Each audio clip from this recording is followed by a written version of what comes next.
Qui parmi les musulmans n'a jamais entendu parler de Khalid ibn al-Walid, présenté par les musulmans de la branche dite sunnite comme un grand compagnon du prophète et un héros de l'islam? Il est vu par les chiites comme un des plus grands criminels que la terre ait porté. Alors essayons aujourd'hui de faire la lumière sur le cas Khalid ibn al-Walid. Sahih al-Bukhari, hadith numéro 4084 ainsi que 6766. Il est rapporté que le prophète sallallahu alayhi wa sallam envoya Khalid ibn al-Walid à la tribu des Banu Jazima. Le prophète envoya Khalid à cette tribu afin qu'il les appelle à l'islam. Khalid s'exécuta, les appela donc à l'islam, mais les gens de cette tribu, ayant encore une foi faible, car nouveaux convertis, n'ont pas réussi à dire la parole « Aslamna », nous sommes entrés en islam, nous nous sommes convertis. Cette parole était trop lourde pour eux, mais ils ont simplement dit « Saba'na », c'est-à-dire nous avons changé, nous sommes passés à autre chose. Ils voulaient par cela dire « nous sommes convertis ». Mais Khalid ibn al-Walid n'accepta pas cette parole de leur part. Alors il commença à tuer une partie d'entre eux et à faire prisonnière l'autre partie.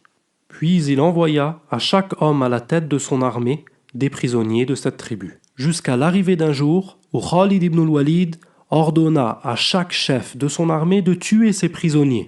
Mais l'un de ceux-là refusa d'appliquer l'ordre de Khalid ibn al-Walid et dit à Khalid « Wallah, je ne tuerai aucun de mes prisonniers. » De même qu'aucun homme de mon groupe ne tuera nos prisonniers. Dans la suite du hadith, nous voyons que ces groupes-là de musulmans sont allés ensuite voir le prophète. Le prophète, sallallahu alayhi wa sallam, leva alors ses mains et dit « Allahumma inni abra'u ilayka mimma sana'a Khalid » ce qui signifie « Ô Allah, je me désavoue auprès de toi de ce qu'a fait Khalid » et le prophète répéta ceci 2 fois. Dans ce hadith rapporté par Al-Bukhari, nous voyons donc que Khalid ibn al-Walid, envoyé par le prophète pour appeler à l'islam, envoyé par le prophète pour sortir les gens des ténèbres, pour les amener à la lumière, se transforme en assassin sanguinaire, au point que tellement ces crimes furent violents que le prophète sallallahu alayhi wa sallam se désavoua de ce qu'il a fait. Nous voyons bien ici que Khalid ibn al-Walid a pris cette décision de son propre chef et que le prophète ne l'a pas envoyé pour cela. Car sinon, pourquoi le prophète se serait désavoué de ses actes? Peut-être allez-vous me dire, mais ceci était au début de l'islam de Khalid ibn al-Walid. Il a changé par la suite. Très bien.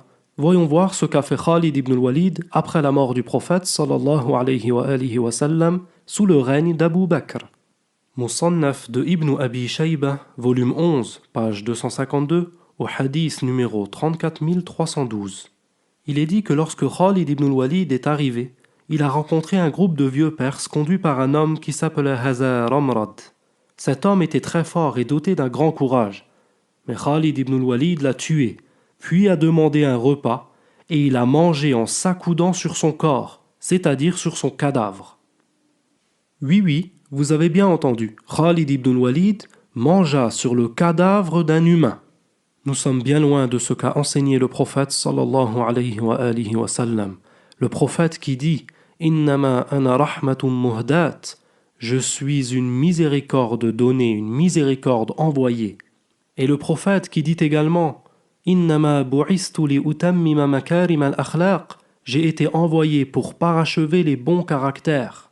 À croire que ce qui préoccupait Khalid ibn al-Walid n'était ni le bon comportement, ni les bons caractères, ni les bonnes manières, ni la miséricorde, mais plutôt la vue de sang, de cadavres, et les meurtres et les assassinats.